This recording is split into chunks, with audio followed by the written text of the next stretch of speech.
দিনাজপুরের চোপড়ার ঘটনা, যেখানে তালিবানি শাসন চলছে বহুদিন ধরে, আজ সেটা প্রকাশ্যে এসেছে।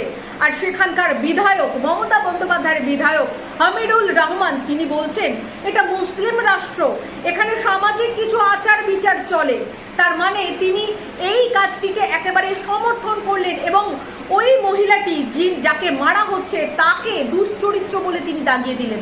সেখানে তাজিবুল ইসলাম, যে কিনা এভাবে এই অত্যাচার করে আসছে বহুদিন ধরে মহিলাদের ওপর এবং সাধারণ নিরীহ মানুষদের ওপর, তাকে সমর্থন করলেন। তিনি বলছেন মুসলিমদের সামাজিক আচার বিচার চলে, অর্থাৎ দেশের কোনো আইন নেই, রাজ্যের কোনো আইন নেই, সেখানে তারা মুসলিম শরিয়াতি আইনকে পালন করছে এবং একাধারে এই দেশ, এই রাজ্যকে মুসলিম রাষ্ট্র বলে ঘোষণা করছে।